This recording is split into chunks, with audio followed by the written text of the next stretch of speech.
આજે તો inter college kabaddi ટુર્નામેન્ટનો બીજો દિવસ હતો ને આજે અમારી કોલેજ એટલે કે સાંતલપુર કોલેજની ટીમ પણ પહોંચી આવી હતી. જય શ્રી કૃષ્ણ બધા મિત્રોને, હું આવી ગયો છું એક નવા લોક સાથે. આજે તો અમારી સાંતલપુર કોલેજની ટીમ આવી ગઈ છે. બધા પ્લેયરો તૈયાર થઈ રહ્યા છે. હવે વજન કરીને એ લોકોને ટીમ તૈયાર થઈ ગઈ છે.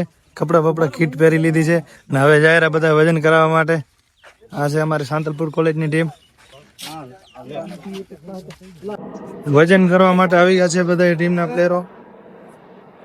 વજન થઈ રહ્યું છે અમારા ટીમના પ્લેયરનું. 2 પ્લેયરનું થઈ ગયું છે. હવે વોર્મઅપ કરીને થોડી જ વારમાં અમે લોકોને મેચ હશે. પછી અમારી સાંતલપુર કોલેજની પહેલી જ મેચ હતી ધરાજ કોલેજ સામે.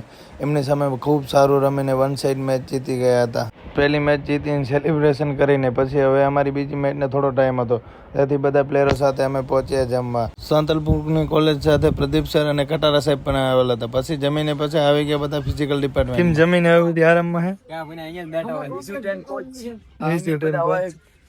કપ્તાન એમાં સાગર આહિર ફ્રોમ સૌરાષ્ટ્ર.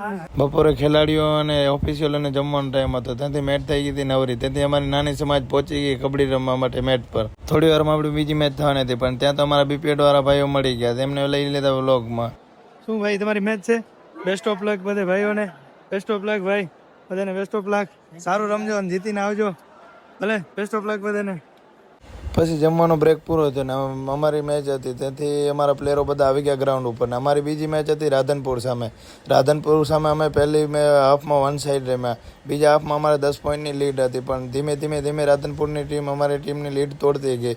અમારો પ્લેયર ખૂબ સારું રમ્યા, પણ છેલ્લે 1 પોઈન્ટથી અમારી ટીમની હાર થઈ. પછી ધીરે ધીરે બીજો મેચ ચાલુ હતો. અમે એ મેચ જોવા લાગી ગયા અને સાંજે ફાઇનલી આજે 2 ટીમો નીકળી સેમીફાઇનલ માટે અને 2 કાલે નીકળી હતી. આજે વડનગર ને ઊંઝા સેમીફાઇનલમાં નીકળીને કાલે પાછી રમાશે સેમીફાઇનલ 1 અને 2 અને છેલ્લે રમાશે ફાઇનલ. તો મળીએ હવે આપણે નેક્સ્ટ વ્લોગમાં. જય શ્રી કૃષ્ણ.